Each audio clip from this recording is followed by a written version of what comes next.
Good morning, children. How are you? Hoping all of you are fine and safe. Dear students, today we are going to start chapter number 12, midpoint and its converse. Let us see this theorem. The line segment joining the midpoint of any two sides of a triangle is parallel to the third side and is equal to half of it. It means if a line joining the midpoint of two sides of a triangle, then it will be parallel to the third side and half of the third side. Example, this is a triangle. ABC is a triangle and P and Q are the midpoint of side AB and AC. So, dear students, P and Q are the midpoint of side AB and AC respectively. So, we can say that if we will join this line, so PQ is parallel to BC. This is the third side, no? So, PQ will be parallel to BC and PQ is half of BC. This is the midpoint theorem. And what is the converse of the midpoint theorem? It says that the straight line drawn through the midpoint of one side of a triangle parallel to another bisects the third side. It means this theorem tells us that if a line drawn to the midpoint of one side of a triangle and parallel to the other side, second side, then it will bisect the third side. It means that line will intersect the third side, bisects the third side from the midpoint. This is called converse of the midpoint theorem. Let us see, this ABC is a triangle and P is the midpoint, and a line drawn from P to Q, then PQ parallel to BC. It is given that P is the midpoint and PQ parallel to BC. Then we can say that by converse of midpoint theorem, this Q will be the midpoint of AC. This is called converse of the midpoint theorem. Now we will start the exercise 12a. The first question of this exercise is, in triangle ABC, M is the midpoint of AB and a straight line through M and parallel to BC cuts AC at N. Find the length of AN and MN if BC is equal to 7 cm and AC is equal to 5 cm. So let us draw one triangle ABC like this, and it is given that M is the midpoint of AB. So this is the midpoint, it is already given. This is the midpoint of AB and MN is parallel to, this is the sign for the parallel. If this type of sign is given, it means it is a parallel. MN is parallel to BC, it is given. And it is also given that BC is equal to 7 cm and AC is equal to 5 cm. To prove that AN is equal to what? We have to find out the value of AN and we have to find the length of AN and MN also. AN and MN is equal to what? So let us see. Proof, M is the midpoint of AB and MN parallel to BC.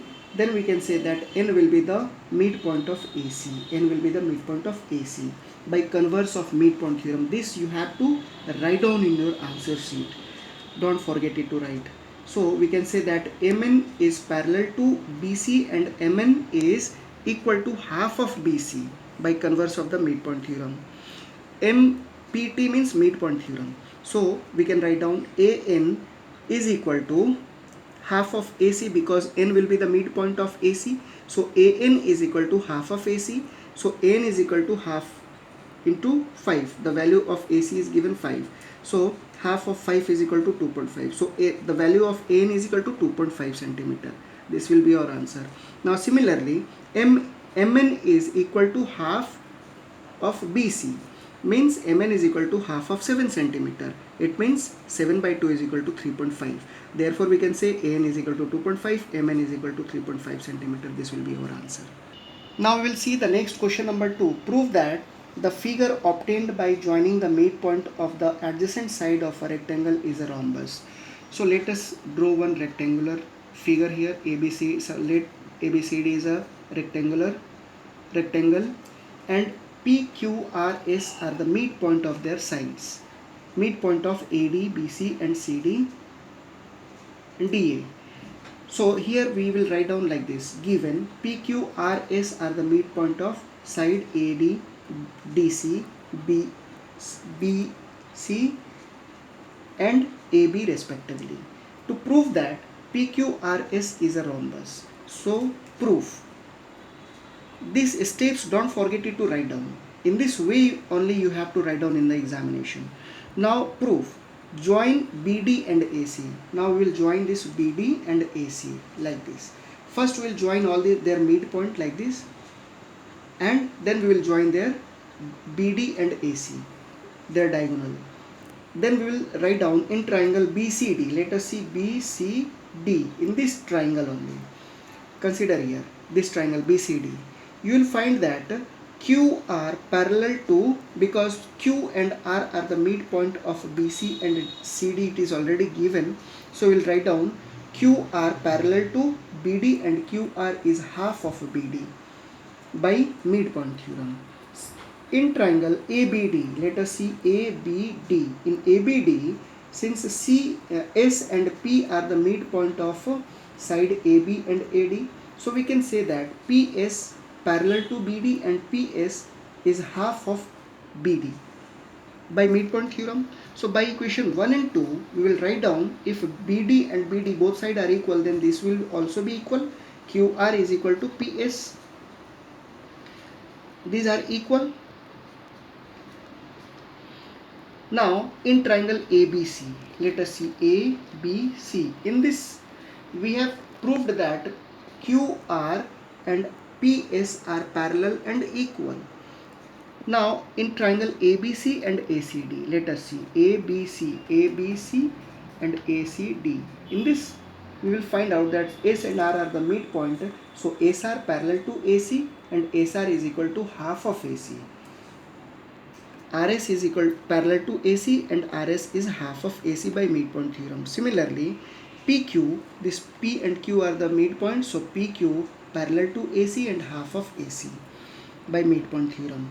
So by this equation we will say that RS is equal to PQ because half AC are equal, so RS is equal to PQ. Now AC is equal to BC, AC is equal to BC because diagonal of a rectangle are equal. Therefore we can say that QR is equal to PS is equal to RS is equal to PQ.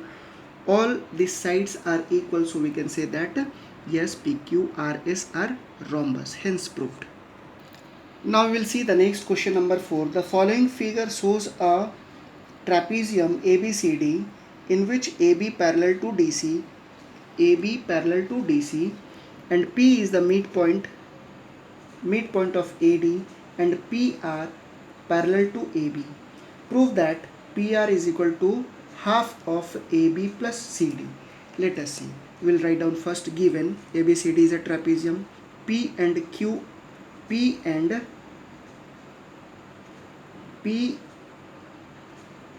is the midpoint of AD. So we will write down ABCD is a trapezium. P is the midpoint of AD.